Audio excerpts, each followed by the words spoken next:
Hola amigos, bienvenidos al episodio número 44 de Podcast Dojo, un podcast sobre karate y sus practicantes. En el episodio de hoy hablaré con José Navarro Parra Sensei sobre los estilos de karate y su significado, cómo nos pueden ayudar y cómo pueden también servir como un factor limitante. Vuelven los dojo apuntes de Gerardo Valve Sensei. En este episodio nos contará la historia sobre el viejo maestro chino Ryu-Ryuko, que era el maestro del legendario Kanryo Higaonna, que a su vez era el maestro de Choyun Miyagi, el fundador del Goju Ryu. Así que, como ven, tenemos un episodio interesante, lleno de información y con temas que espero puedan inspirar a la práctica del estudio y también a la cooperación. También quería recordarles que nos pueden escuchar en todas las plataformas de podcast, inclusive las más comunes como Spotify o iTunes, pero que también nos pueden escuchar desde la página de mocuso.ar, desde la sección Mi Página. Ahí pueden encontrar el feed de Podcast Dojo. Ya que están ahí, no se olviden de fijarse en el contenido de la revista, que es una revista de artes marciales, filosofía y cultura japonesa. En este número hay una entrevista a Sensei Héctor Maroli sobre la historia del karate okinawense. También hay una entrevista a Sensei Gilberto Gärtner, que es el presidente de la ITKF. Una entrevista a Sensei Oscar Higa, etcétera, etcétera. Así que bueno, les recomiendo que visiten la revista. Bueno, los dejo con el contenido y espero que disfruten este episodio.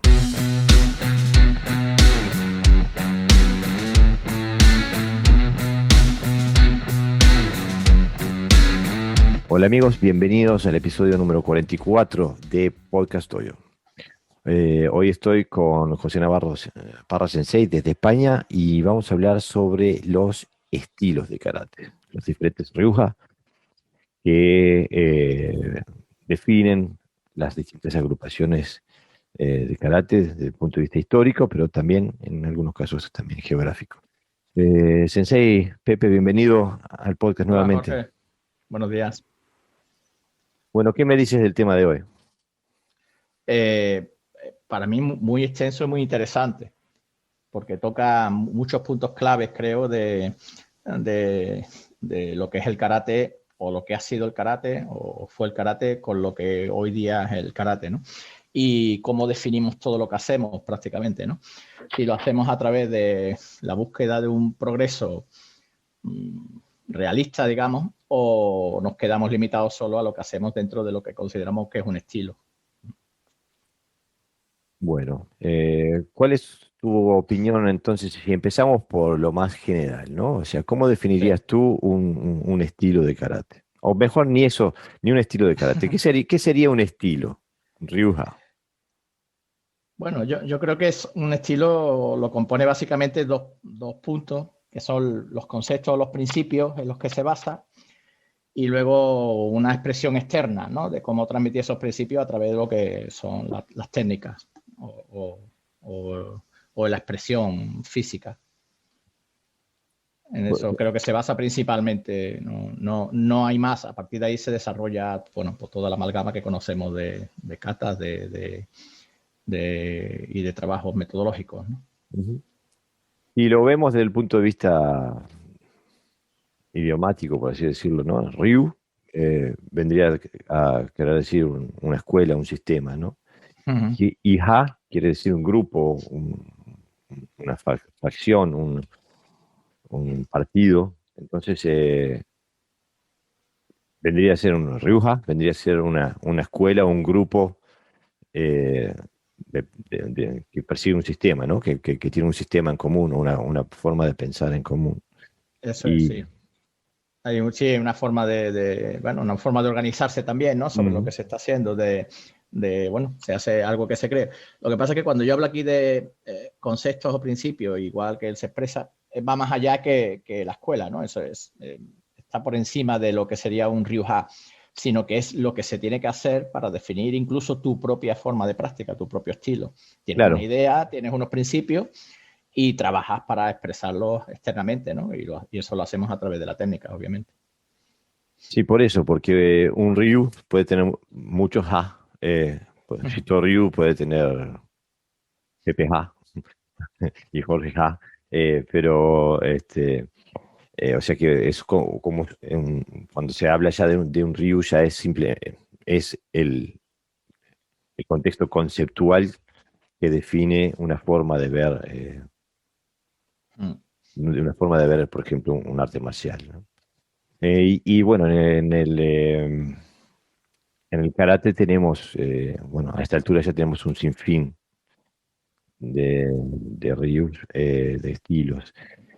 Incluso los estilos llamados tradicionales también tienen un sinfín de subdivisiones, por así decirlo. Uh-huh. Este, pero entonces, ¿qué te parece que es lo esencial en un ryu, sensei, en un estilo? Bueno, sobre todo el, hay una forma de trabajar, una forma de hacer, hay una metodología, una forma de pensar sobre lo que se busca. Mm, los RIUs como escuela, bueno, digamos que tienen una forma de definir lo que hacen, ¿no? Que se organizan para que un grupo tenga unos objetivos comunes, digamos, ¿no? Y a partir de ahí, bueno, pues empiezan a trabajar. Supuestamente, digo supuestamente, para que el estilo vaya más, se expanda y se progrese a través de esa forma de hacer, ¿no? El concepto de escuela es, yo creo que limita un poco lo que es realmente la práctica del karate, porque encasilla a los practicantes dentro de una forma estándar de moverse. Y entonces a veces no permite, no tiene esa holgura para trabajar sobre conceptos que serían muy importantes para el progreso de los practicantes, pero que se permiten que se haga poco porque sería salirse un poquito de la escuela, ¿no? De lo que llamamos el RIU. Esa es una idea bastante interesante porque eh, realmente pone al descubierto, pone al desnudo uno de los aspectos negativos Uh -huh. de la división del karate en estilos, porque como tú dices, limita en una forma estándar. Para mí la, la palabra clave ahí es forma, y porque el desarrollo de los últimos 100 años en el karate se ha basado mucho en la forma de hacer las cosas. Cuando el karate nació como una necesidad funcional, ¿no? O sea, el karate nació como una necesidad de defenderse, de autodefensa, y entonces la función era lo que definía lo que servía o lo que no servía. La función era lo que definía si algo estaba bien hecho o estaba mal hecho, ¿no?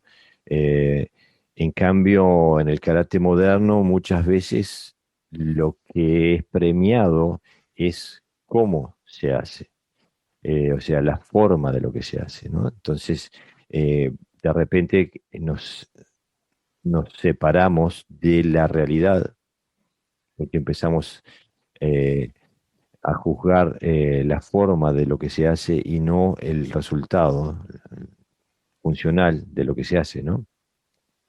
A mí muchas veces me llama la atención cómo, eh, para mí es como si nos enseñaran a caminar, ¿no? Con la función de ir de A a B. Entonces, si caminas, si te levantas, caminas y vas de A a B, ese sería el criterio para decir, bueno, camina bien, ¿no?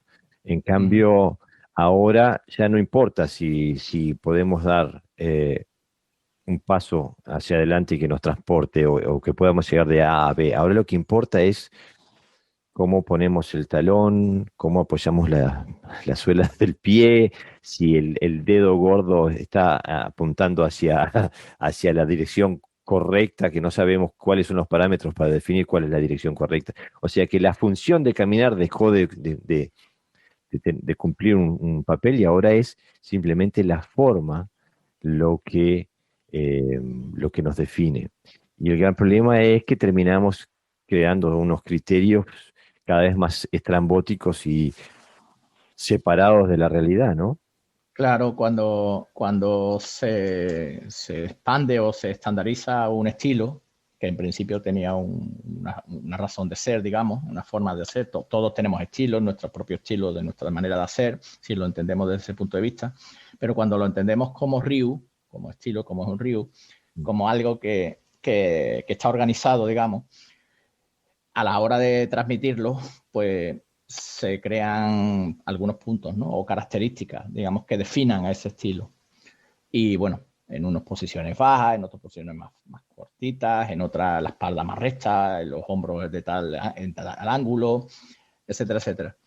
Cuando se crean esas características y se empiezan a trabajar eso, eso condiciona la forma, la función, digamos, ¿no? Porque se utiliza un modelo estándar. Por ejemplo, una de las cosas que se tienen en las posiciones de Shitorio es que la pierna de atrás tiene que estar estirada. Entonces, esa pierna estirada sirve para todo, para empujar, para absorber, me refiero cuando hablo de Senkusudachi, ¿vale? Para cualquier función se utiliza la pierna de atrás estirada. Entonces, si tú flexionas un poquito la pierna de atrás para hacer otra función, ya no eres Shitoryu, ¿no? ¿Entiendes? Entonces, claro, las características del estilo, mal entendida para mí, porque tener la pierna estirada no significa que esté rígida, porque sino que esté conectada. Para mí me suena más la idea de conexión. En la propia transmisión de ese Ryu de la escuela estandarizada, se ha ido perdiendo información. Y entonces el estilo no solo ha perdido función de lo que es cada técnica, se hace prácticamente todo igual, lo sabemos y los vemos, vamos, los diferentes estilos, en algunos más que otros, obviamente, y en algunos maestros más que en otros, sino que al final no solo pierde función, sino que pierde valor lo que hacemos, pierde realidad. No tiene ningún sentido cuando vemos el concepto de lo que se nos quiere decir del estilo y cómo se expresa externamente.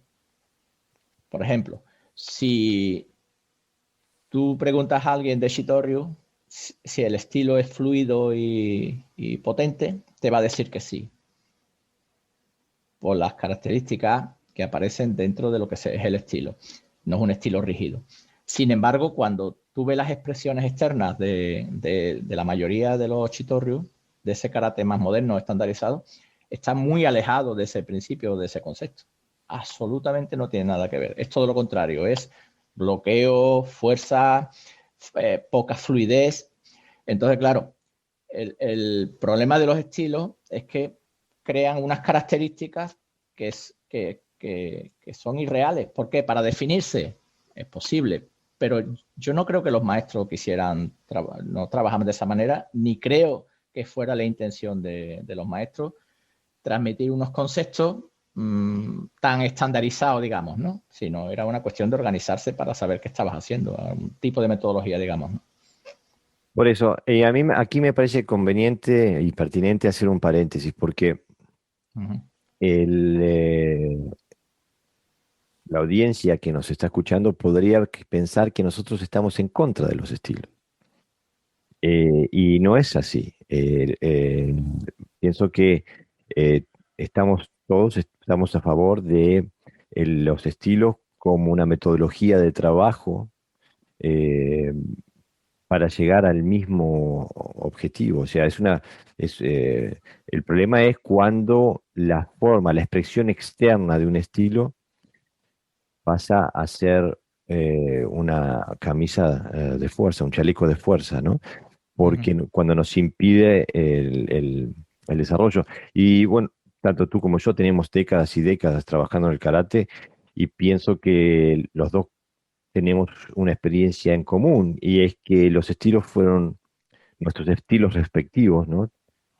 Tú vienes del Hitoryu, yo vengo del Wadoryu, eh, nos fueron una plataforma estupenda de donde afianzar nuestro karate, donde profundizarlo, pero llegó un momento donde eh, hay que romper la forma, ¿no? E incluso el fundador del Wadoryu, Hironori Otsuka Sensei, habla extensivamente de la necesidad de romper la forma. Eso cerrando el paréntesis, ¿no? Pero para volver un poquito a lo que decías, Pepe, porque tú hablabas al principio de lo que estabas diciendo ahora, hablas de una cosa que para mí también es importantísima en nuestra concepción de lo que es un Ryu dentro del karate y la función que cumple o la función que debería cumplir. Hay una gran diferencia entre las dos cosas, ¿no? Pero una de las cosas que dijiste es que hay una pérdida de información. Y hay una pérdida de información porque se deja la función de lado, ¿no? Eh, yo siempre uso la analogía de comerse un bife, ¿no? Si a mí me dan un plato, un cuchillo, un tenedor, me ponen un bife adelante, sé cómo cortarlo y cómo llevarme el trozo de carne a la boca. Pero si tú me sacas el bife, el plato, el cuchillo del tenedor, yo nunca he tenido contacto con nada de eso, pero me enseñas los movimientos de cortar el bife y llevarme el trozo de carne a la boca, eh, o sea que solamente me das la forma sin la función, no tengo posibilidad como practicante de desarrollar la habilidad de cortar un bife y llevarme el trozo de carne a la boca. Ujú. Porque la forma sin la función no es nada, pierde valor completamente, ¿no? O sea que esa información central, al perderse, se pierde la esencia. Y eso creo que no en todos los estilos, o mejor dicho, en ningún estilo totalmente, pero en todos los estilos, parte de su población, por así decirlo, parte de la gente que practica, los doyos que practican, que han pasado por una etapa normativa del karate deportivo, ha hecho que ya no tenga importancia qué estilo entrenen, todos son iguales. Si ahora la semana que viene empiezan el campeonato olímpico en Kumite, cuando dos combatientes entran en el tatami y se empiezan a mover, nosotros no vamos a poder decir, ese es Shito Ryu, ese es Shotokan, porque los dos se van a mover de la misma forma. O sea que cuando van a intentar expresar su karate, todo el entrenamiento que han hecho, van a expresar lo mismo, lo cual quiere decir que no entrenan estilos diferentes. En el contrario, entrenan el mismo estilo, que es el kumite de la WKF. Pero hay otras cosas válidas si uno realmente estudia un estilo, ¿no? Y ahí me gustaría que habláramos un poquito, porque digo, hay un proceso de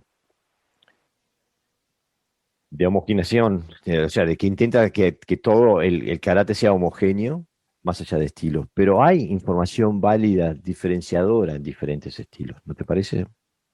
Sí, sí, lo hay. Hombre, el estilo en principio, cuando se crea el Ryu, se crea con la idea de conservar todo aquello que es útil dentro de la práctica. Todos aquellos valores conceptuales, todas aquellas eh, técnicas o formas de expresar la técnica que son válidas. Luego la transmisión siempre es complicada. No todo el mundo tiene el mismo nivel que a lo mejor tenía el creador y entonces se puede ir perdiendo información o no. Pero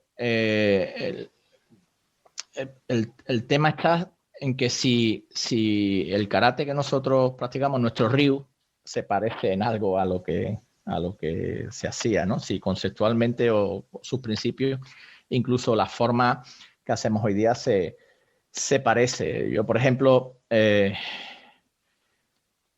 mi forma de hacer shitori es un poquito diferente a la que se suele trabajar, bueno, por razones personales, ¿no? Porque practico con otras personas de otros estilos que me informan, que me enriquecen, y entonces no me cierro, ¿no? A que mi estilo es el único que puede llegar a determinados niveles. Pero sí es cierto que la forma que se trabaja en los estilos hoy día, y conozco algunos porque los he practicado, creo o intuyo que se parecen poco a lo que los maestros querían transmitir, ¿no? En parte porque también falta mucha información, ¿eh? Yo creo que en el caso de Shitoryu hay muchas técnicas, pero poca información sobre ellas. Hay muchos katas, pero poca información sobre ellas. O sea, es un estilo muy extenso, pero la información que tenemos es muy, muy reducida, ¿no? Y entonces el estilo tiene su valor, tiene su importancia, y luego está, bueno, en intentar, precisamente porque somos unos enamorados del karate y a mí me gusta lo que hago, me gusta mi estilo lo que hago, me gusta adentrarme en la raíz, ¿no? Y no hacer un karate estandarizado que, como tú dices, no se sabe muy bien si se está haciendo Shitoryu o se está haciendo otra cosa. Hay estilos que ya se parecen tanto que te puedes cambiar de estilo y no pasa nada. No tienes ninguna dificultad en adaptarte, ¿no? Eh, claro, pero digo, nuestros estilos tienen también eh, una beta histórica, para decirle, así decirlo, ¿no? Ahora estoy viendo una página en internet donde digo, que ya veo que tiene errores, porque dice que el Wado Ryu fue fundado en 1920, lo cual no es correcto.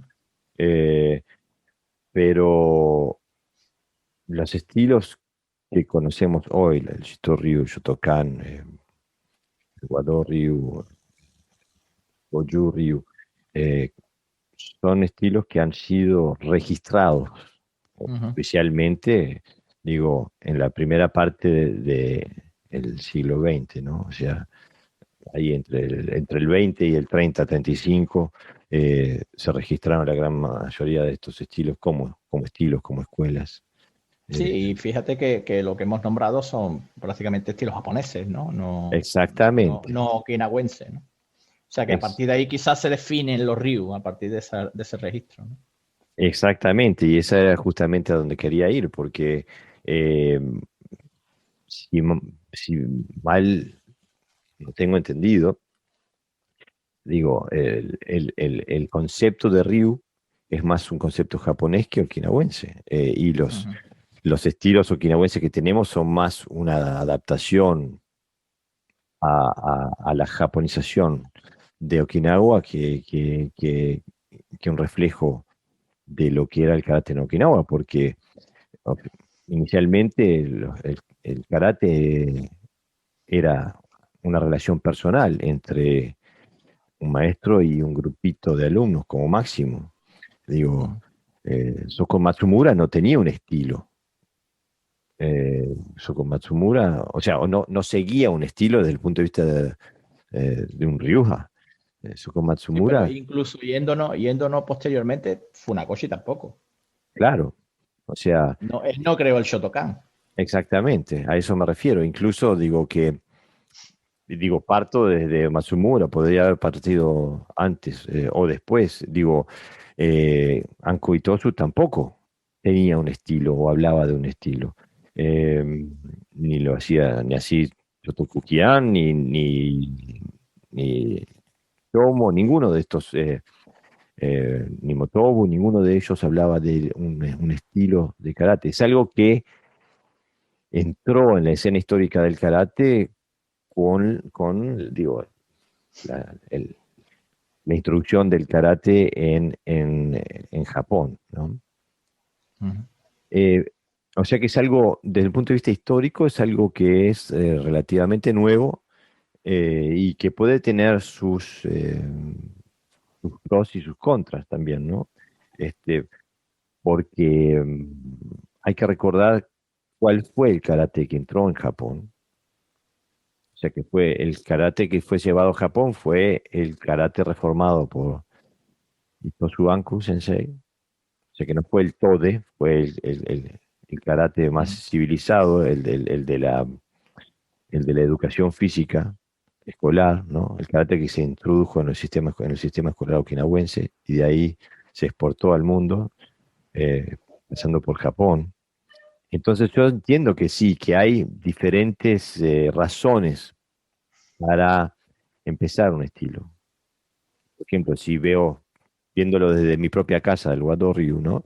Hironori Otsuka Sensei ya tenía un Menkyo Kaiden en Yoshin Ryu Jiu-Jitsu, o sea que tenía Ujú. una licencia de instructor de un Kobudo, o sea, de un Koryu, de un estilo antiguo japonés.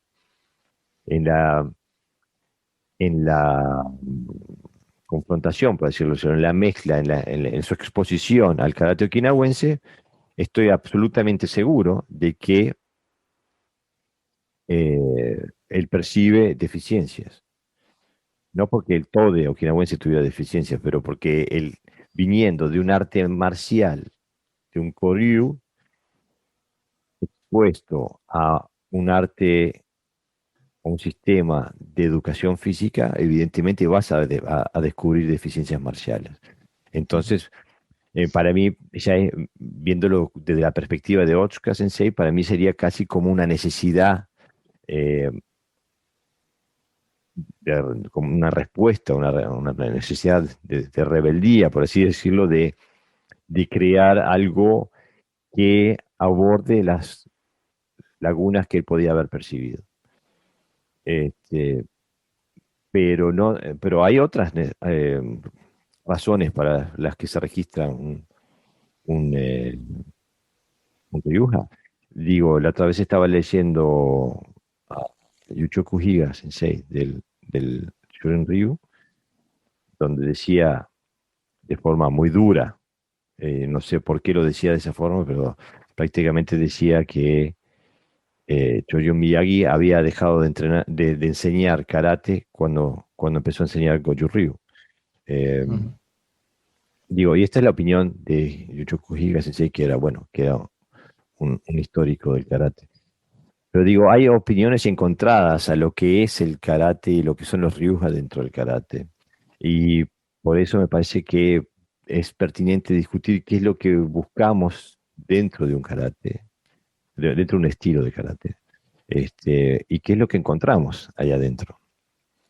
Eh, Claro, porque seguramente este maestro vio las limitaciones que tiene un karate estandarizado y, y bueno, encerrarlo dentro de una forma, digamos, que no perdiendo la función. Yo creo que el estilo es necesario porque las épocas son diferentes, ¿no? No siempre estamos guerreando. Pero el problema no es tanto llamarle Ryu o no Ryu a tu escuela o estilo o no estilo, sino lo que decíamos antes, ¿no? Bajo qué directrices, o sea, si es quitando cosas o si es manteniéndolas, claro. Posiblemente enseñar ese karate, ese todo antiguo, era muy difícil. Y luego, bueno, a mí me llama la atención de esta forma eh, que haya como minimizado al Goju, ¿no? Que nosotros tenemos como un estilo tradicional, como que no, que, que, que tiene muchas cosas que le faltan, digamos que no es lo suficientemente potente, ¿no? Como para llegar y Eso, decir, mira, eso pensaba él, sí. Digo, a mí el Goju me encanta. mm, Digo, por supuesto, no tengo la experiencia de Yuchoku Higa Sensei, pero pienso que hay en, si uno va hacia atrás, suficientemente hacia atrás en el tiempo, y escucha con atención lo que decían esos maestros, o uh-huh, escucha las anécdotas alrededor de sus vidas, se da cuenta que la perspectiva es otra. Por ejemplo, una anécdota que tengo sobre Yuchoku Higa Sensei también es que él te podía mandar, ellos tienen las makiwaras afuera del dojo, uh-huh, y que él te podía mandar afuera a pegarle a la makiwara y él desde adentro te podía decir, ese sí, ese no. Cuando él te escuchaba golpear, decía, por el ese sí, sonido. Uh-huh, seguro. Por el sonido él te podía decir si el golpe era bueno o malo. Lo que a mí me está diciendo que ese sensei está enfocado en la función. uh-huh, Él puede escuchar cuando el golpe va con conexión y está transmitiendo. la cantidad de energía necesaria y cuando tú estás desconectado y no estás transmitiendo la energía necesaria. Lo puede escuchar. O sea que a mí lo que me dice una anécdota de eso es que este sensei, el enfoque, la razón de ser de su entrenamiento es la capacidad funcional del karateka. ¿Qué es lo que el karateka puede hacer? ¿Qué es la Claro. capacidad de acción que tiene? En cambio, el devenir moderno de los Ryuja se fija no en lo que puede hacer, sino en cómo lo puede hacer. Claro, por eso a lo mejor, claro, al enseñar un Ryu se basa más eso en cómo, ¿no? Más que en otra cosa. Y es verdad, porque desde que comienzas con un alumno a enseñarlo, es forma, forma, forma, forma, el estilo es esto, el estilo es aquello, esto es... Y se deja poca holgura, ¿no? En ese karate tan estandarizado para trabajar la función, ¿no? A no ser que tengas suerte de tener algunos alumnos más directos que donde sí la puedas trabajar. Pero si no la has practicado, no, tampoco se puede. Si el karate que conoces es el karate que te han transmitido a ti también. Claro. Entonces, quizá a lo mejor él vio esa limitación en enseñar estilo. Él se refería a lo mejor más a eso, a que se llama más de un punto de vista esquematizado, más que funcional. Yo creo que sí.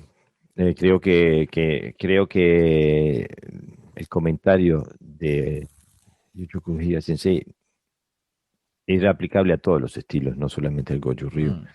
Este, y eso nos da una pauta de la gran responsabilidad que tenemos nosotros como sensei, como cabeza de dojo, en cómo transmitimos el estilo que estudiamos, ¿no?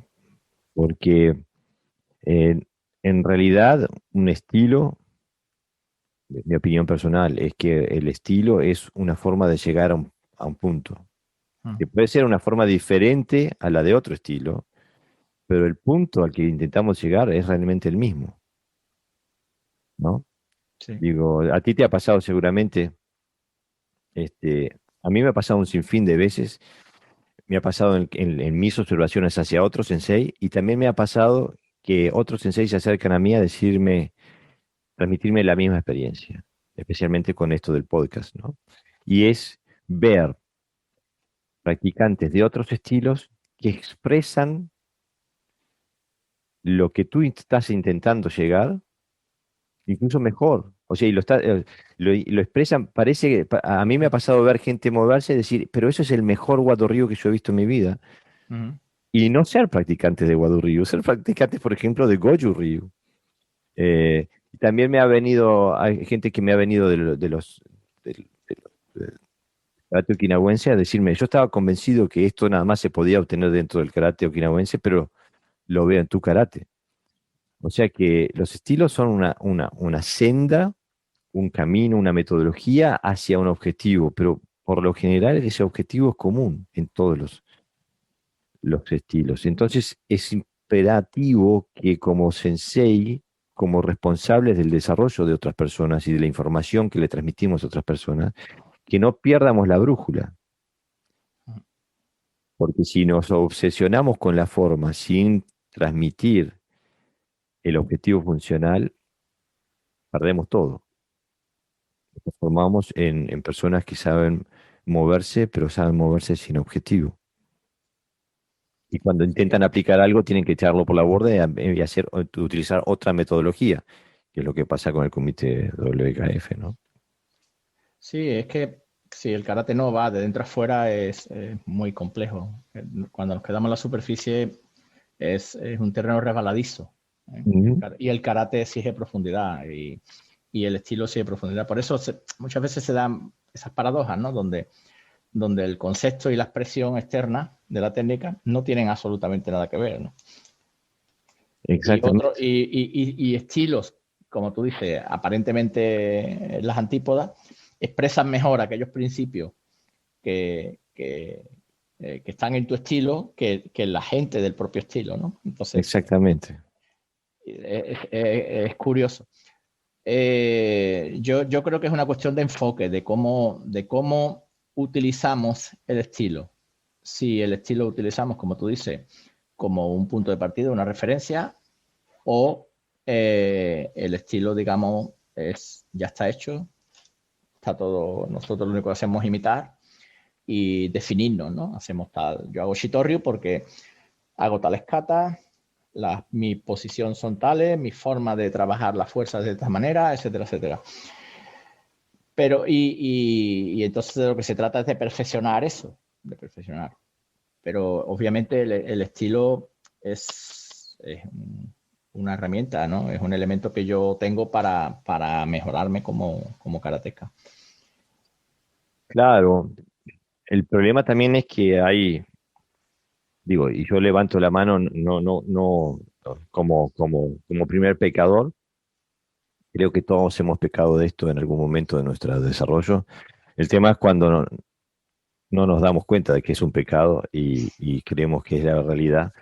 Pero el tema de los estilos también puede dar cabida a altos niveles de arrogancia en el practicante y eh, pensar que mi estilo es el mejor.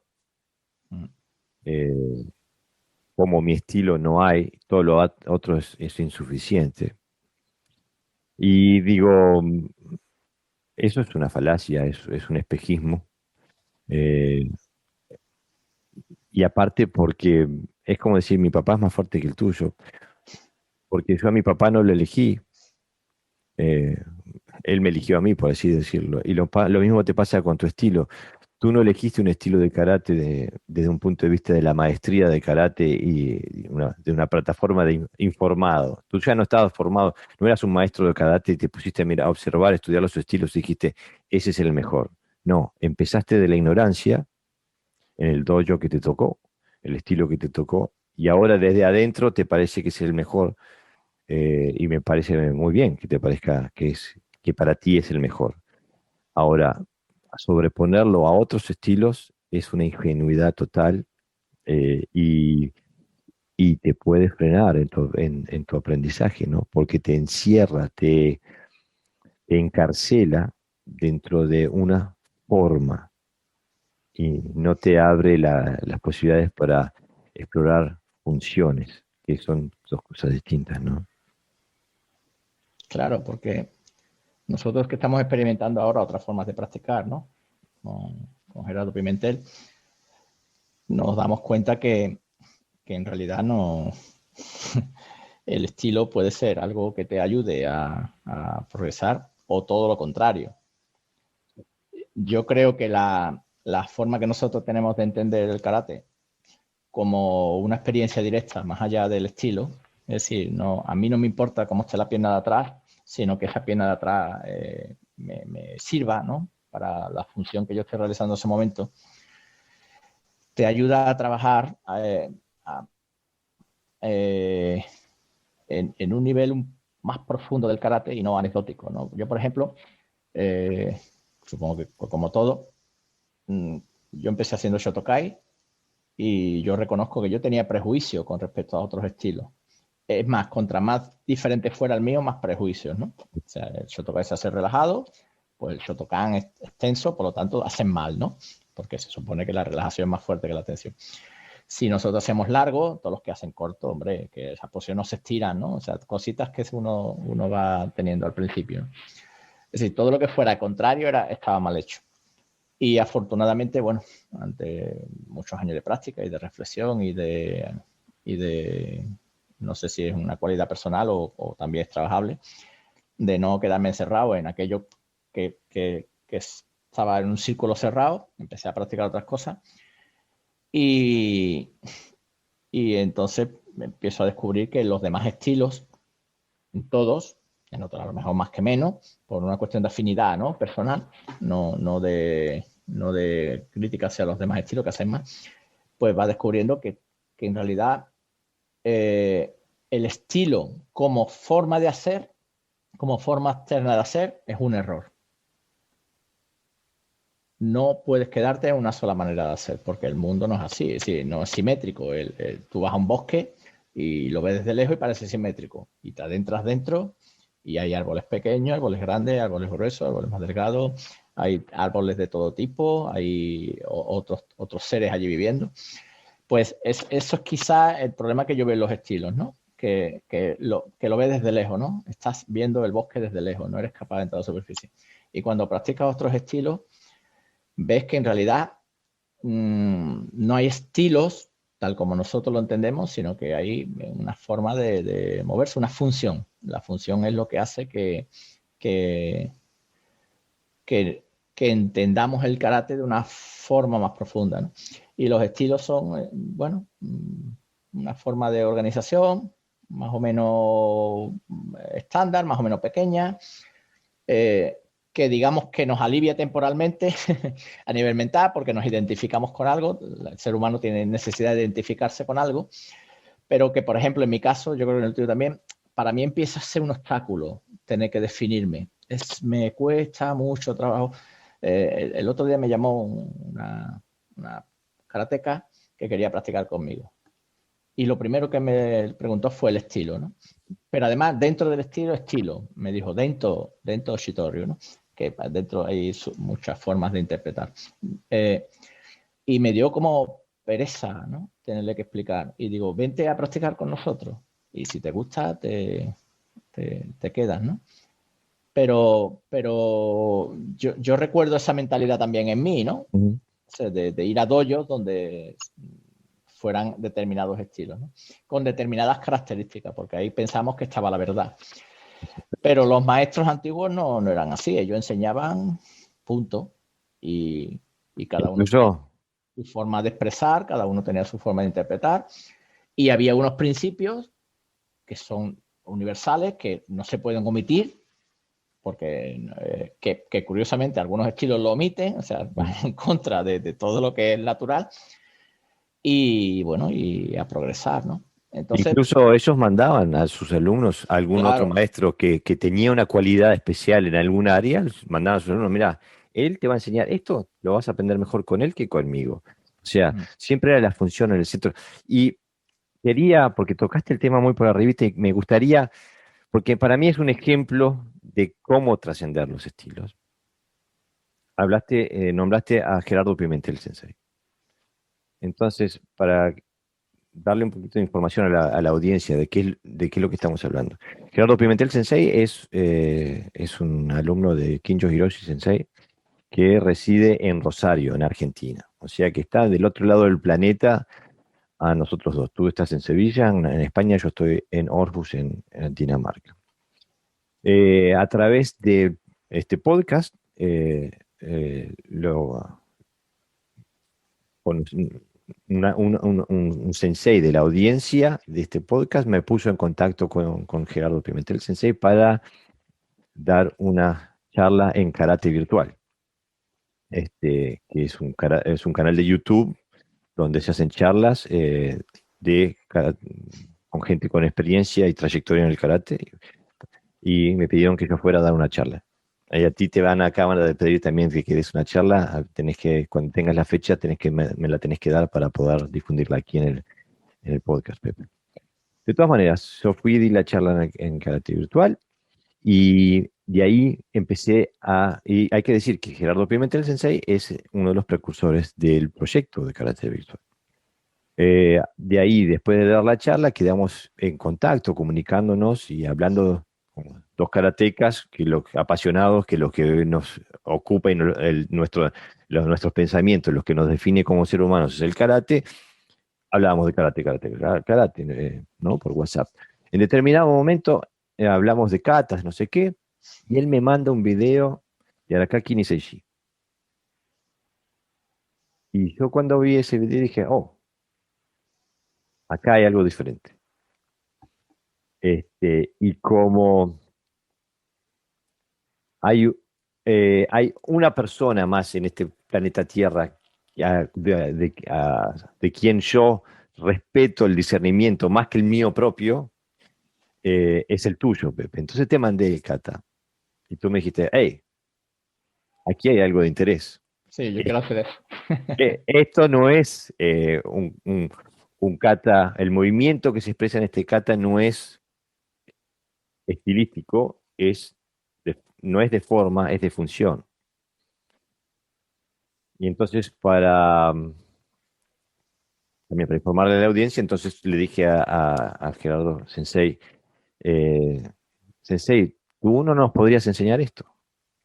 Bueno, y eso fue la génesis de lo que ahora es un pequeño grupito de estudios, donde a través de Zoom nos encontramos todos los viernes a entrenar, a trabajar con distintos katas. Todavía seguimos trabajando con Niseji, aunque ya hace semanas que estamos trabajando con Niseji y cada vez lo abrimos más y profundizamos más.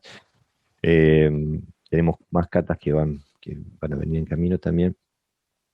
Y ahora en este momento somos tres personas, tres sensei con séptimo dan que estudian en este grupo, ¿no? O sea que participan, somos tú de España, yo aquí en Dinamarca, y también un sensei danés de otra ciudad que se llama Paretov Jensen, que también es un séptimo dan de Wadurriu, que pa- estudiamos con Pimentel Sensei estos katas antiguos, casi chinos, ¿no?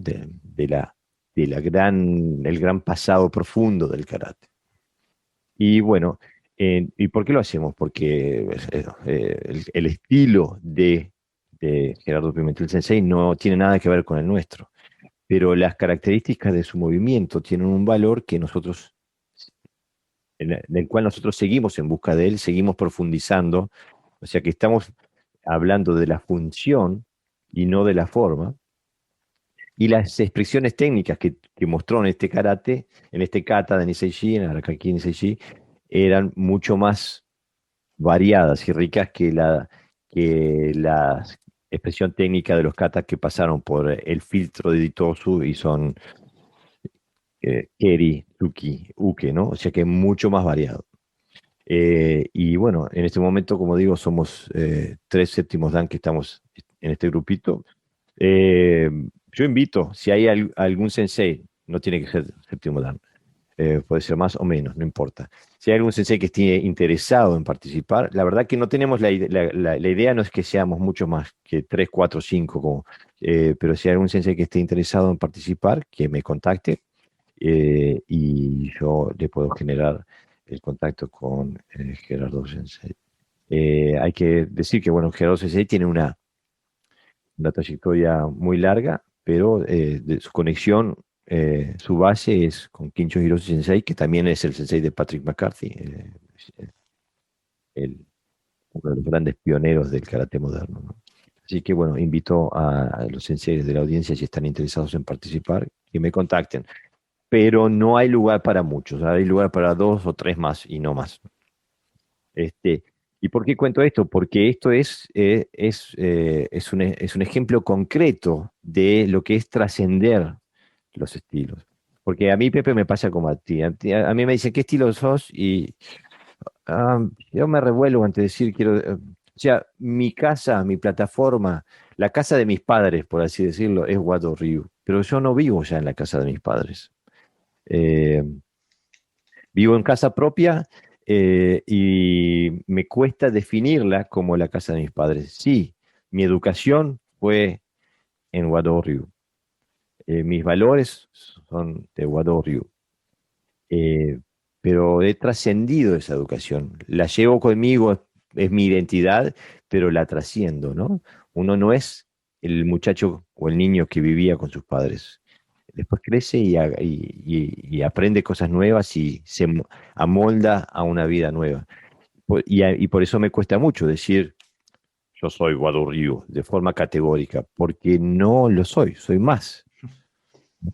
Claro, es que además definirte dentro de un estilo, o alguien que pregunta por un estilo porque lo conoce, tiene unas connotaciones, ¿no? Tiene como ya una historia detrás, ¿no? Una forma de hacer, una forma de pensar, dónde quiero llegar, cuál es mi punto de partida, dónde quiero estar a nivel organizativo. Entonces, no estoy yo en ese punto ahora. Quiero decir, yo siempre digo, nosotros no hacemos el shitoryu que tú has visto actualmente, a la actualidad, porque yo no hago ese shitoryu. Y ahora menos, ¿no? Con la formación que estamos teniendo a través del sensei, ¿no? Que hay una cantidad de elementos sutiles que sería para mí muy difícil encasillarlo dentro de un estilo, porque están por encima del estilo. O sea, tú lo podrías practicar en Wado, tú lo podrías practicar en Shotokan, tú lo podrías practicar. Entonces, a mí me piden definición. Ujú. Y, y yo estoy definido, pero no en el contexto que tú me exiges, ¿no? Ujú. Que es, ¿hacéis los pinan? Sí, pero es como, ¿no? Si hace los pinan, entonces eres de los míos, ¿no? Perdona, nosotros hacemos los pinan. Los pinan es una herramienta que nosotros usamos Ujú. para trabajar y para progresar. Yo dudaría si un séptimo dan, como somos nosotros después de muchos años, o personas que llevamos más de 40 años practicando, hiciera el mismo pinan que cuando empezó, ¿no? Yo Claro. preguntaría, ¿usted hace el mismo pinan de hace 40 años? Sí, hacemos exactamente. Pues no voy a otro dojo. Quizás es que la pregunta que no hace a veces es equivocada. Entonces, ya te digo, el estilo es interesante, es bonito. Yo he disfrutado mucho de esa manera, ¿no? Pero veo las carencias que tienen, que a veces faltan herramientas en muchas catas. Refiero a las catas porque yo soy un entusiasta de las catas, me Ujú. encanta.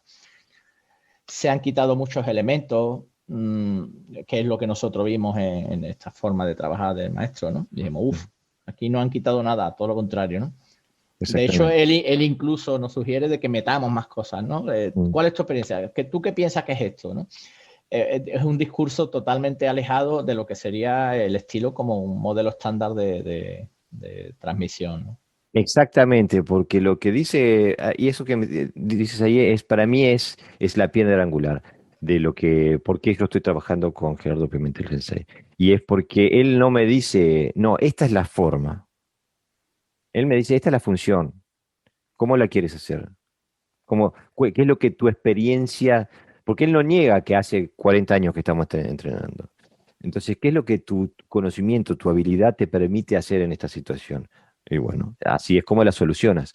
Digo, entonces, hace que el karate que estamos estudiando ahora eh, no es o sea, es el karate de Gerardo Pimentel, pero que toma una forma específica para mí y toma otra forma específica para ti. Y estamos recibiendo la misma lección al mismo tiempo, en el mismo instante, estamos recibiendo la misma información. Pero él te da la libertad para decir, esto es personal, el karate no es de otro, es tuyo. Entonces, aquí tienes la información, cómo la plasmas tú desde tu experiencia, de tu habilidad, desde tu profundidad, desde tu alquimia personal. Entonces, es una forma muy liberadora de estudiar y de entrenar, de aprender. La verdad que uno sale, yo por lo menos salgo ya en un estado de euforia, poco menos cuando apago el Zoom ese día, Hmm.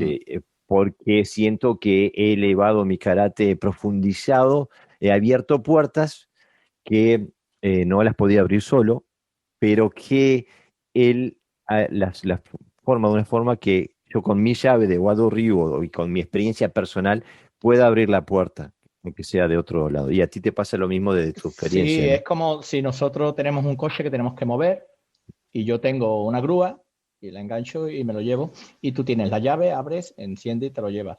Mm. Eso es, no te dice, no, el coche hay que empujarlo de tal manera.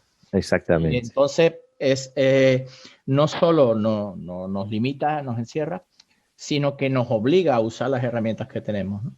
exactamente. Y además los katas están así.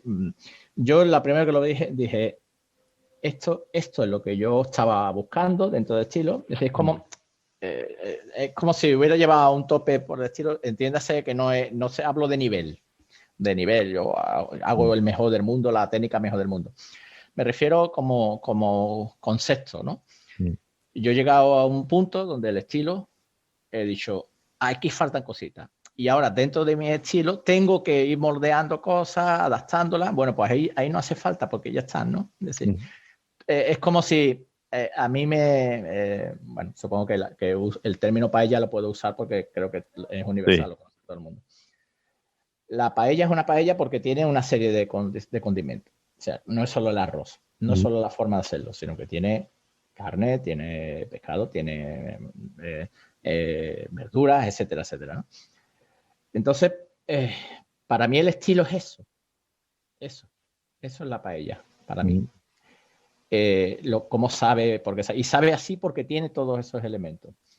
Mientras que yo en mi estilo he ido observando que se han ido quitando mucho de esos ingredientes. Claro. Quizá para facilitar la digestión, ¿no? Y yo lo que quería es volver a ponerlo, pero se requiere mucho esfuerzo, mucho tiempo, mucho talento. Y entonces lo que vimos ahí es decir, ahí nos dan la paellita para que nosotros la disfrutemos, ¿no?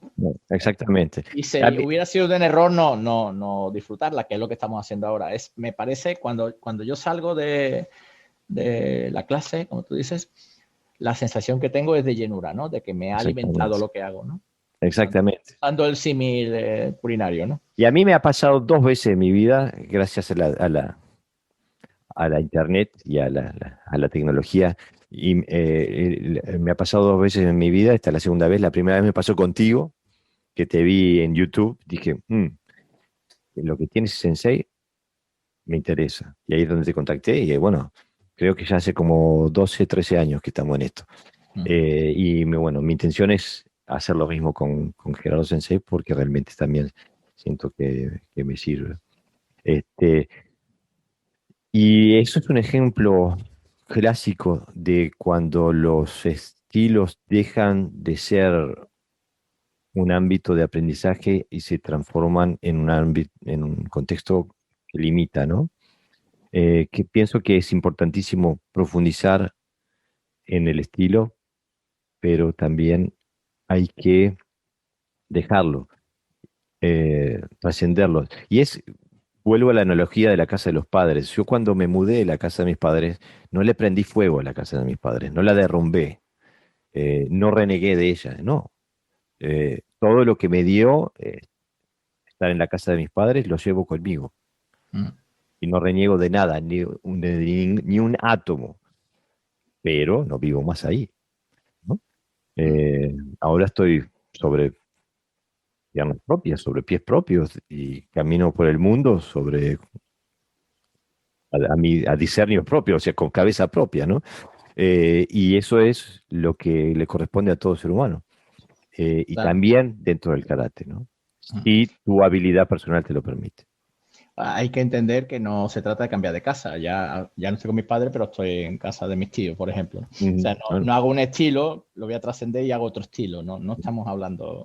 No, exactamente. No estamos haciendo un estilo. Sí, exactamente. Lo que hay que hacer es cuáles son tus herramientas, a través de qué te has formado, de tal escuela, ¿no? Pues si te has formado bien, esas escuelas las vas a tener y la vas a usar correctamente.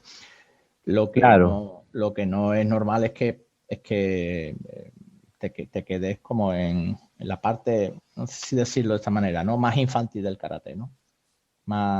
Menos desarrollado, más forma que te quedes en la casa de tus padres. Exactamente.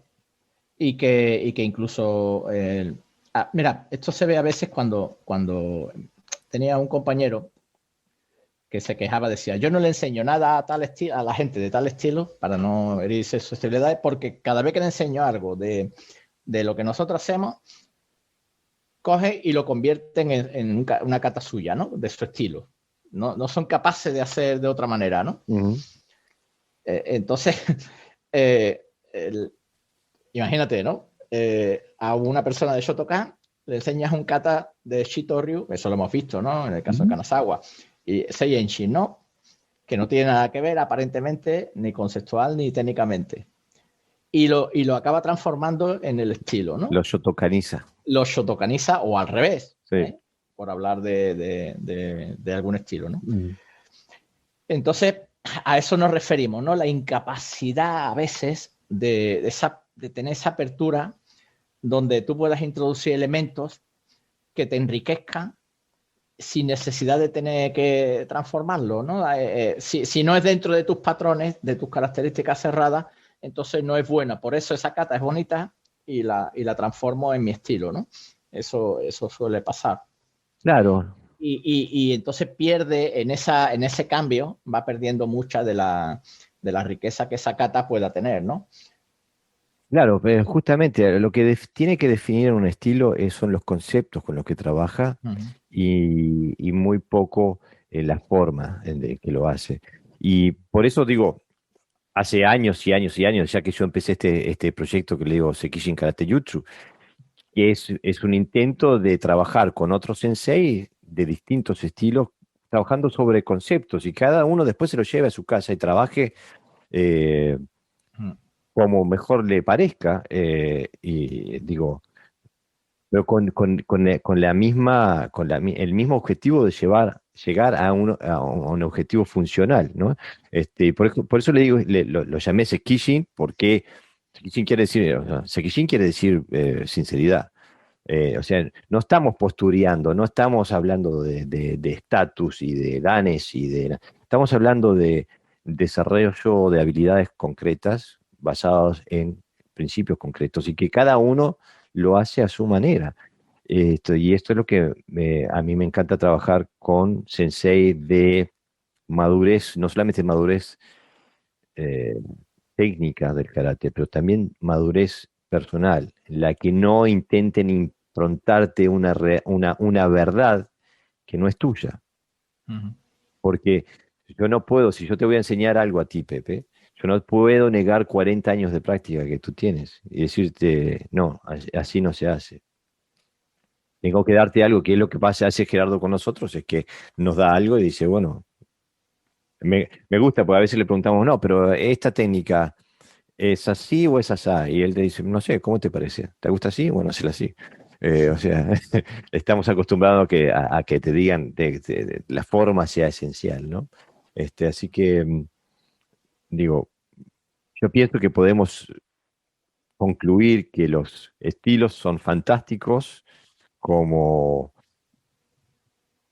terminador, como lugar de base, como un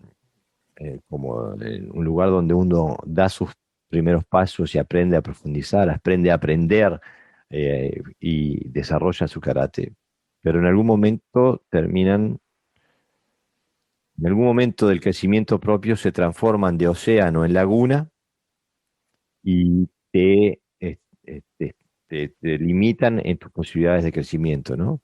Cuando sos un pez muy chiquito, una laguna te parece un océano, pero cuando sos un pez muy grande, porque has crecido, no porque seas fantástico, sino que has crecido, has profundizado, la laguna te empieza a quedar chica. Y entonces ahí es importante saltar al océano y volver a ser un pez chiquito eh, y con hambre y con ansias de desarrollo y de profundidad, ¿no? Sí, bueno, esto también es una necesidad interna, ¿eh? Que no tiene por qué ser para todo el mundo igual. Hay gente que se siente muy cómodo en lo que hace Ujú. y cree en ello, ¿no? Nosotros estamos hablando siempre desde la vivencia personal, ¿no? Exactamente. En las escuelas se utilizan estilos de enseñanza, se elige una forma de escribir en la libreta, dejando unos márgenes, una forma de presentación para que el alumno aprenda a cómo tiene que hacerlo. Pero al año siguiente igual se cambia. Si no, no, es simplemente una herramienta que se utiliza para crear determinado bueno, desarrollo en el alumno, pero al final cuando uno sale de la escuela escribe como la manera que quiere, de la manera que sabe, ¿no? Y no puede quedarse exactamente ahí, depende de lo que exprese, pues va cambiando, ¿no? A mí el estilo, ya te digo, es algo que es necesario en una etapa y, y siempre tenemos que tener en mente que es solo un elemento más dentro de nuestro camino, pero no lo es todo. No debe serlo, por lo menos. No, claro, y ahí tú tocas nuevamente, Sensei, en un área que me parece que puede ser un tema que donde podemos caer en error, porque como toda actividad humana, nosotros también creamos identidad. O sea que yo me defino como karateca, no me defino como profesor no, me defino como karateca, ¿no? Como Ujú. un practicante, un estudiante de karate. Y eso me permite moverme dentro de todo el contexto del karate. Ahora, si yo me definiera, si el vehículo de mi identidad sería como practicante de Wado Ryu, ya ahí mi espectro sería mucho más limitado, se limitaría al Wado Ryu. Ujú. Y no podría ver ni nutrirme de lo que hace el Shoto, el Shotokan o el Shitori o el Goju Ryu o lo que sea. No me podría nutrir de eso porque caerían fuera del contexto aceptable para mí, porque para mí lo único que es de valor es lo que cae dentro de lo que porta mi identidad. En este caso sería el Wado Ryu. Entonces, es importante no crear su identidad, lo que te define como persona alrededor de un estilo, pero alrededor del arte, del estudio del arte, del estudio de la disciplina marcial, que es el karate, Ujú. pienso yo. Sí, no. Está claro que si, si tú te defines de forma limitada, pues lo que vas a hacer es, es limitado, Ujú. porque vas a perder información. Es como si solo lees. Pero también va un poquito en contra de la naturaleza, porque tú por muy físico que te quieras definir, al final tienes que estudiar matemáticas también, Ujú. y estudiar ciencia, y estudiar biología, porque las verdades están unidas, digamos, ¿no? Tienen puntos de unión. Entonces, Claro. mmm, el proceso, que pasa que en el karate aparece también un proceso psicológico, que Ujú. no es,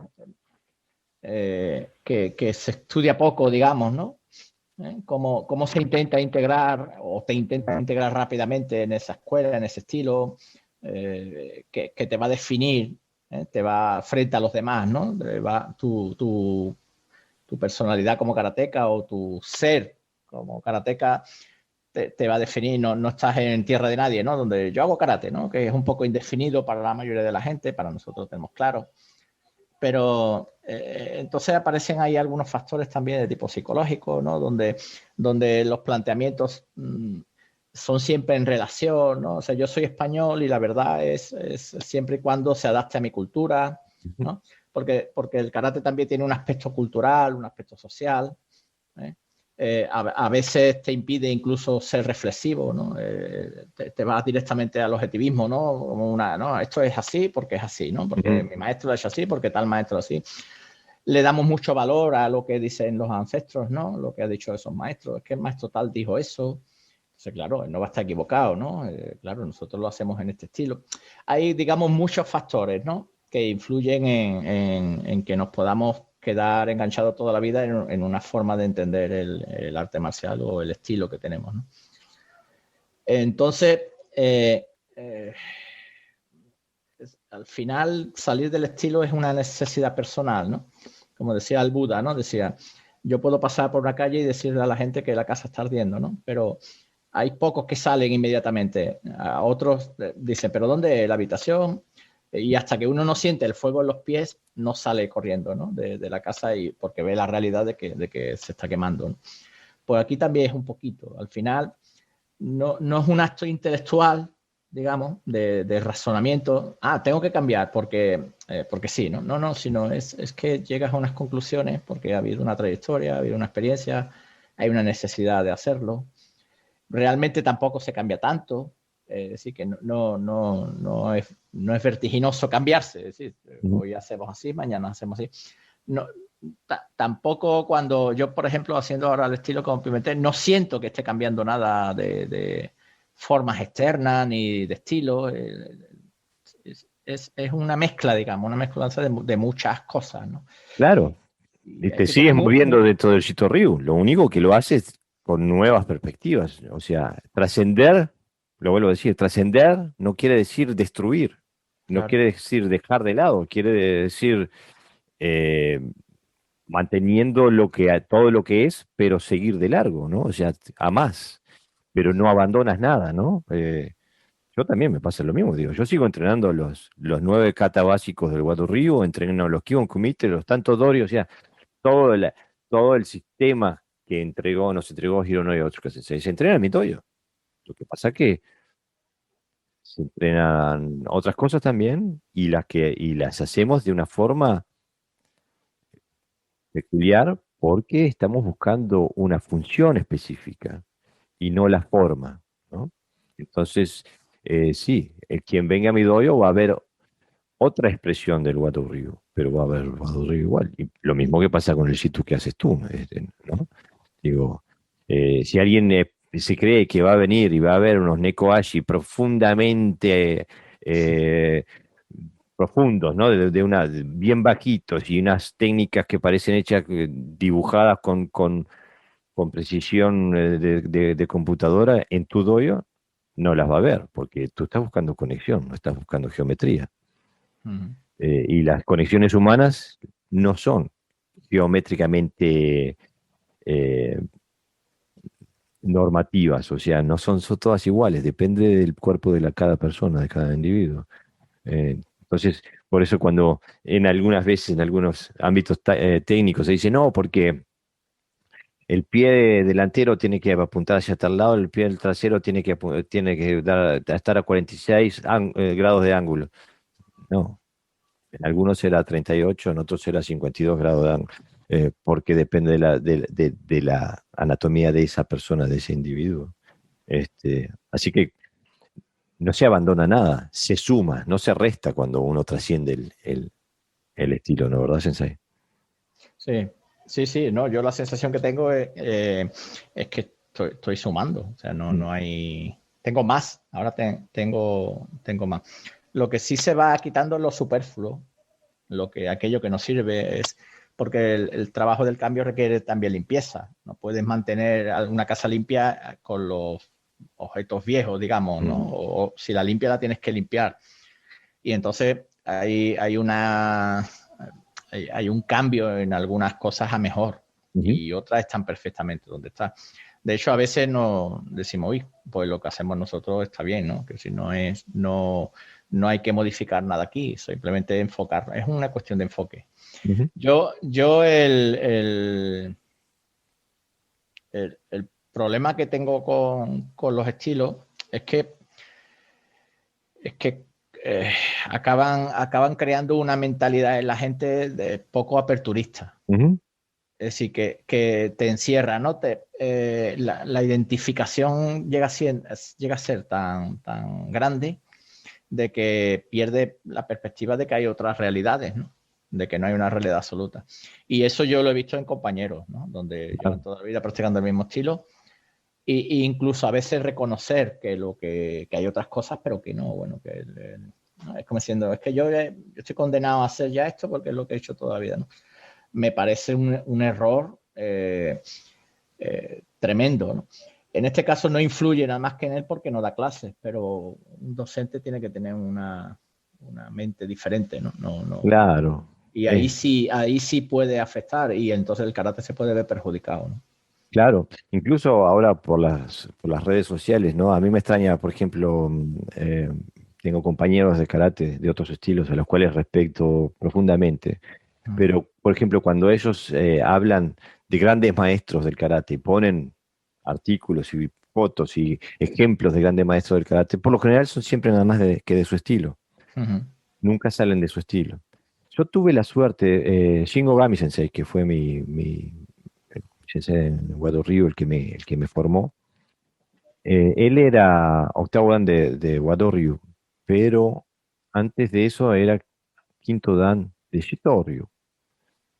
Entonces, en nuestro currículum de entrenamiento, él quería que nosotros conociéramos, eh, tuviéramos, aunque sea un conocimiento pasajero o superficial, sobre lo que hacían los otros estilos de karate. Entonces, en el Samurai Dojo, en Gotemburgo, donde yo vivía en aquel momento, en el dojo de Sensei Shingogami, estudiábamos, por ejemplo, la serie de los Gekisai, del Goju-Ryu, y estudiábamos 5 variaciones diferentes de Pasai, eh, Sanchin, Tensho, o sea, O sea, él quería que conociéramos Naja, que conociéramos Yuri y como conociéramos Tomari. Entonces, eh, pienso que el karate es uno.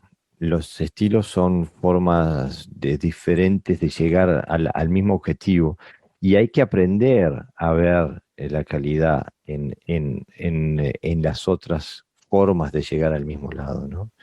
Porque si la verdad fuera única, todos andaríamos en Mercedes-Benz, pero resulta que hay BMW y hay Porsches, y también son rápidos, y también van de A a B, ¿no? No son inferiores porque no son la marca en la que yo ando yo. Entonces digo, hay que intentar abrir los ojos. Un, no sé cómo se dice en español la palabra, a ver si la encuentro, bigot. ¿La conoces? Eh, en, eh, en- en, vendría a ser alguien como que, que, como que cree solamente en una verdad, es solamente un dogmático. Ujú. Otro sensei mío, Steve Rose Sensei, es inglés, él me decía que la mente de un bigot, de un dogmático, es como la pupila del ojo cuando la alumbras con una linterna, ¿no? La pupila. Solo se enfoca en la luz, ¿no? No, no, pero aparte lo que hace cuando vos expones a una pupila a Mm. luz, lo que hace es que se cierra, Ah, sí, sí. ¿no? Entonces, Claro, se protege, ¿no? Ese es el problema, exactamente. que no admite ahora mucho más. Estoy leyendo un poquito ahora sobre filosofía, me gusta siempre la filosofía. He leído los clásicos, pero ahora estoy leyendo otros autores que no son tan clásicos, menos conocidos, que hablan sobre el objetivismo, que hablan sobre el relativismo, ¿no? Hablan Ujú, sobre la subjetividad. Y me parece impresionante cómo la mente, ¿no? Acaba condicionando todo prácticamente en nuestra vida, ¿no? A nivel personal y a nivel social. Condiciona la política, condiciona todo un sistema de pensamiento, ¿no? Creo que puse un post donde venía más o menos sobre el ujú. objetivismo, de cómo todo el sistema educativo, que es lo que a mí me interesa, estaba basado en esa forma, ¿no? de pensar, ¿no? En que todo tenía que ser, esto es así, esto es así, esto es así, esto data los resultados, ¿no? Pero después hay otras formas de pensamiento también, ¿no? Entonces Exactamente. lo que hacemos nos condiciona, y entonces el estilo también puede condicionarnos en nuestra forma de ver el mundo, ¿no? A lo mejor uno piensa que limitado dentro del campo marcial, pero no es cierto. Cuando a mí me habla alguien de que le gusta competir, no es una persona que compite los domingos por la mañana, los sábados por la mañana y luego se olvida. Es porque su mentalidad es Ujú. competitiva. Yo no digo que sea mala o buena, sino que es competitiva, tiene una forma de ser concreta, le condiciona. Y luego todo lo que va haciendo en su vida también le va condicionando, ¿no? Entonces, el estilo, eh, al final no deja de ser una forma también de pensamiento. O sea, yo hago este estilo porque pienso de esa manera, ¿no? Y Exactamente. eso condiciona tu vida y tu vida condiciona también el desarrollo dentro del arte marcial. ¿Por qué? Porque vas a moverte bajo unos patrones de conducta, ¿no? Una forma de pensar, una forma de sentir, una forma de hacer. Mm. Y liberarse de todo eso es muy interesante, ¿no? Porque te va del dogmatismo, ¿no? Cuando alguien me dice yo soy Shitoryu, me lo dice de forma tan categórica, me está diciendo mucho de él. Ujú. Me está diciendo cómo piensa, cómo, qué busca, quién es, ¿no? ¿Qué pretende? Y entonces cuando tú estás diciendo, a ver cómo libero yo a esta persona de, bueno, de aquello que realmente le está impidiendo que vaya más allá, que progrese, ¿no? Es complicado, es complicado. Por eso definirse tanto mmm, es poco recomendable para mí, ¿no? Yo creo que la salud del karateka, ya que hablamos mucho de salud, casi siempre física, dentro de las artes marciales, la salud del karateka es necesario, para que la mantenga, es necesario que salga de todo aquello que es demasiado estricto, ¿no? Que es muy categórico, ¿no? Por eso le llaman características, ¿no? Todo es así. Esto se hace así y todo el que haga así está cerca de la verdad y todo el que no haga así está alejado de la verdad. No nos podemos imaginar lo que condiciona eso en nuestra vida diaria también, ¿no? Claro. Y hay que estar vigilante. Sobre todo yo hablo desde el punto de vista de la docencia, que para poder enseñar esto es imperativo. Es decir, tienes que saber cuáles son nuestros miedos y dónde fallamos para no repetirlos, ¿no? En los alumnos. Y pienso que con esa definición no se puede ir más lejos. Con lo que dijiste ahí, Pepe, creo que sirve espectacularmente como un punto para este podcast. Y bueno, bienvenidas sean los comentarios, las críticas y la discusión. Si hay necesidad de hablarlo más, si hay algún sensei que tiene otra posición y tiene ganas de hablarlo, de charlarlo, discutirlo aquí en el podcast, bienvenido sea, que me contacten. Pero la dejamos por ahí. Ya vamos por más de la hora y media, Sensei, para no aburrir a la audiencia. Sí, Muchas porque gracias. todo, como es un tema de experiencia personal, no deja de ser algo personal. Que no tenemos la verdad absoluta, sino lo que nosotros hemos descubierto, ¿no? Exactamente, como el karate, es personal. Sensei, Pues te doy nuevamente las gracias por estar aquí y bueno, y seguimos trabajando, ¿no? perfecto. Seguimos haciendo catas sin estilo. Exactamente. Esperemos poder hacer lo mismo en el podcast, ¿no? Sí. Gracias, Jorge. Un abrazo, Pepe. Seguimos en contacto.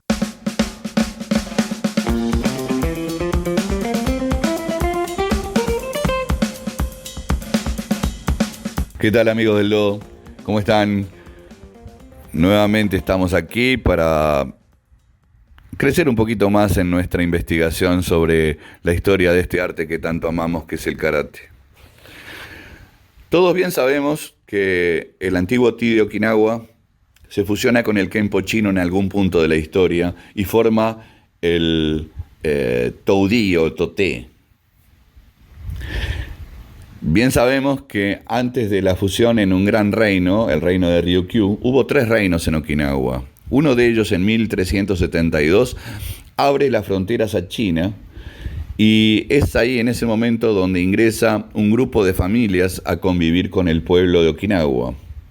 Posiblemente ya en esa época, e incluso anteriormente, el Ti se viera influenciado por el Kenpo chino. Ahora bien, ¿cuánto sabemos de esos maestros? Sí sabemos de uno que quizás sea el más famoso de todos, Quan Shanxi, o conocido como Kusanku, que fue uno de los grandes maestros de Sakugawa Kanga, y por supuesto que también se dice que de Yara, el gran maestro de Chatán. Pero bien, ¿y de los demás? Hubo muchos: Chinto, Anan, Wang Xinxian, Iwa, en fin, hubo una enormidad de maestros que colaboraron a lo largo del tiempo con la sistematización de lo que hoy conocemos como karate. Bueno, aquí tomaremos alguno de ellos y empezaremos a exponerlos, por lo menos en una primera etapa. Hoy hablaremos de Ryu Ko. Fue el instructor de Kanryo Higaonna. Hay un sinnúmero de textos e historias acerca de Miyagi Choyun Sensei y su maestro, la mayoría de las cuales los historiadores claves parecen estar de acuerdo, pero sin embargo, cuando se trata de Ryu Ko se nota una variedad de detalles entre las fuentes. Observemos. Yo utilizaré a Higaonna Morio Sensei y a su investigación como la fuente primaria más fiable sobre este tema. Y cabe aclarar que el dibujo que en muchas publicaciones se presenta como Ryu Ko no es definitivamente el de él. Entonces, ¿quién era Ryu Ko? Muchas fuentes, especialmente en el Internet, citan a Ryu Ko como nacido en julio de 1852. Sin embargo, Sensei Kanryo Viajó a China a la edad de 15 años y en ese momento Ryuryuko se decía que era un hombre de unos 40 años de edad. Esto significa que en 1852 no puede ser su fecha exacta de nacimiento. Según el texto La historia del karate, Kanryo Higaonna Sensei nació en 1853, lo que haría que Ryuryuko solo fuera un año mayor que su alumno. Sabemos por los dichos de Kanryo Higaonna que él era en realidad mucho mayor. Significa que el año real de nacimiento de Ryuryuko sería alrededor de 1828. Ryuryuko nació en una familia noble o aristocrática de la provincia de Fujian, o Fujian, en el sur de China. En esta región, durante ese tiempo, solo los miembros de una familia rica se les permitía estudiar las artes marciales. Ryuryuko comenzó a estudiar artes marciales en las montañas de la provincia en la que existía uno de los famosos o de los más famosos templos de Shaolin. Algunas fuentes marcan a una persona llamada Quan Pan Yuiba como maestro de Ryuryuko, quien probablemente fuera un practicante del estilo de la grulla blanca. La destreza de Ryuryuko debe de haber sido mucha, ya que se convirtió en un guardia personal del entonces rey de Fujian. En el 1800 estalló la guerra civil y fue un momento de miedo para la población de la provincia. El reino de Fujian fue destruido y básicamente todos los guardias personales de seguridad se vieron obligados a tomar una decisión difícil: vivir con la amenaza de no solo ser asesinados ellos, sino toda su familia, o huir a países vecinos, o pasar a la clandestinidad para esconderse. Morihiro Higaonna Sensei explicó que Ryuryuko optó por esconderse en su tierra. En la clandestinidad, Ryuryuko se dejó de crecer el pelo hasta la cintura para cambiar su apariencia de guardia de seguridad y así evitar ser descubierto también como un hombre noble. Él también vivió separado de su familia durante este tiempo para ir a protegerlos de los riesgos de la violencia provocada por la guerra civil. Ante la necesidad de ganarse la vida, Ryuryuko tuvo que aceptar cualquier trabajo. Así, lo hizo en una fábrica de ladrillos y también como albañil. Junto a esto también tomó otro trabajo como carpintero y más adelante se convirtió en agricultor.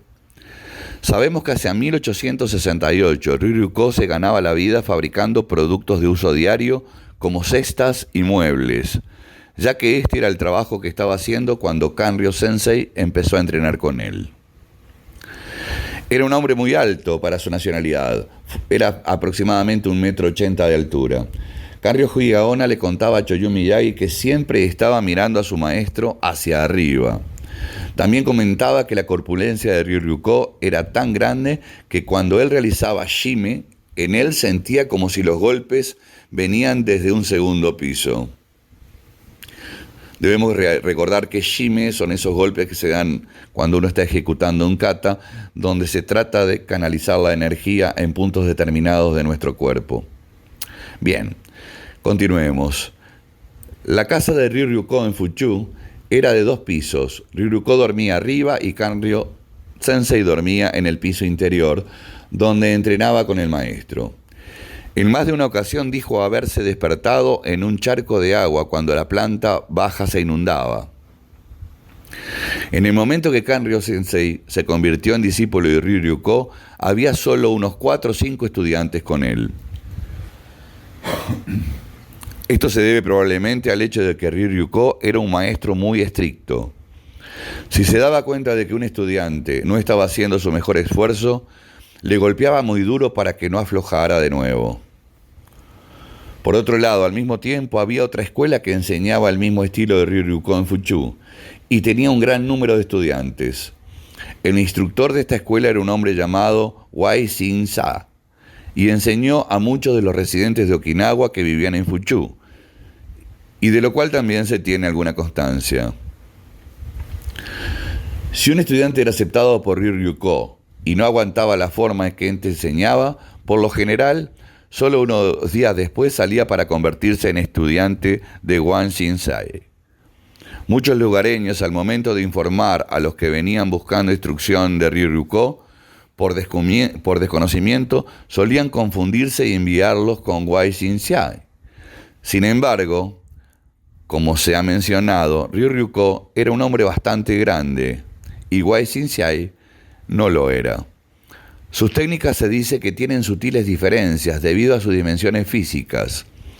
Creo que Ryu Ryuko debe haber tenido una técnica excepcional como resultado de la formación exigente en el templo de Shaolin, y por eso fue elegido como guardia personal del rey. Al igual que con la mayoría de los maestros de la época y aún hoy, podemos suponer hasta cierto punto que Ryu Ryuko ha enseñado sus artes marciales como él las había aprendido en el templo Shaolin de su propio instructor. Si hay algo de verdad en esto, también podemos suponer que la formación que tuvo Kanryo Sensei serían las mismas que él mismo había recibido.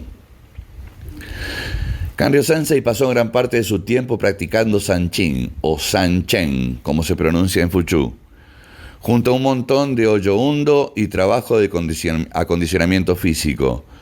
También había un gran énfasis en las técnicas de pie, suelo y técnicas combinadas.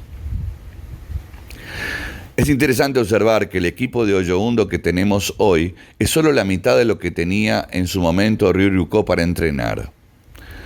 Cuando Morio Higaonna Sensei viajó por primera vez a China en 1987, los maestros locales demostraron su hoyo hundo para él. Incluso entonces no tenían muchos más de lo que hacemos ahora. Le dijeron que el equipo y el uso que daba Ryu Ryuko debía haber muerto alrededor de la época en que Ryu Ryuko se convirtió en un maestro, muy probablemente debido a la confusión de la guerra civil o por el hecho de que las artes marciales se practicaban todavía en secreto. Sabemos de muchos relatos históricos y en particular de la historia del karate que Ryu Ryuko poseía una gran fuerza y velocidad y que jamás rehusó una confrontación o un desafío. Tenía un agarre feroz, según muchos historiadores. El sitio exacto de la tumba de Ryu Ryuko es desconocido, y Morio Higaonna Sensei ha estado trabajando duro para localizarla durante algún tiempo. Los problemas surgen cuando se sabe que a Ryu Ryuko se lo conocía por muchos otros nombres, que a su vez pueden ser escritos y pronunciados de muchas maneras diferentes en muchos dialectos diferentes. Tal vez se trataba de una forma de proteger su verdadera identidad durante la guerra civil, ya que es poco probable que haya nacido como Ryu Ryuko. Desafortunadamente no hay suficiente evidencia. Entonces, ¿quién era Ryu Ryuko? Nunca podremos saberlo verazmente. Sin embargo, él era obviamente un hombre que sobrevivió a una formación brutal para alcanzar su nivel de habilidad y maestría. Sin embargo, es también evidente que era un hombre que tuvo que soportar muchas dificultades como resultado de su posición en la sociedad a manos de una despiadada guerra civil, en la medida en la que tuvo que cambiar su apariencia e identidad y vivir separado de su propia familia. No estoy muy seguro de si era el tipo de persona que sentía que tenía que estar constantemente mirando por encima del hombro o siempre huyendo de su pasado. Pero de cualquier manera, la crisis provocada por la guerra le han perseguido durante muchos años. Tal vez sea el destino el que un guardia de la seguridad personal de un rey es llevado a cambiar su identidad y desaparecer de su vida de clase alta para convertirse en un comerciante humilde de bambú que aceptó a un joven muchacho okinawense como su discípulo y formó a uno de los más grandes maestros del karate de toda la historia. Ryu Ryuko soportó una vida única con muchas circunstancias difíciles, y estoy seguro de que el espíritu indomable que se han desarrollado a partir de su duro entrenamiento en artes marciales es lo que le ha ayudado a conquistar la vida o a conquistar la vida a la que fue lanzado. Todos podemos aprender de la determinación de Ryuko y de las lecciones que enseñó a Kanryo Sensei, que fueron luego pasadas a Miyagi Choyun Sensei y de ahí hasta nuestros días para enriquecimiento de todo el karate. Bueno, una historia más. Como toda historia puede tener sus puntos oscuros, como toda historia puede no ser exacta, pero por lo menos sabemos en qué se cimienta lo que hoy practicamos. Nos vemos pronto. Cuídense mucho. Ganbatte kudasai.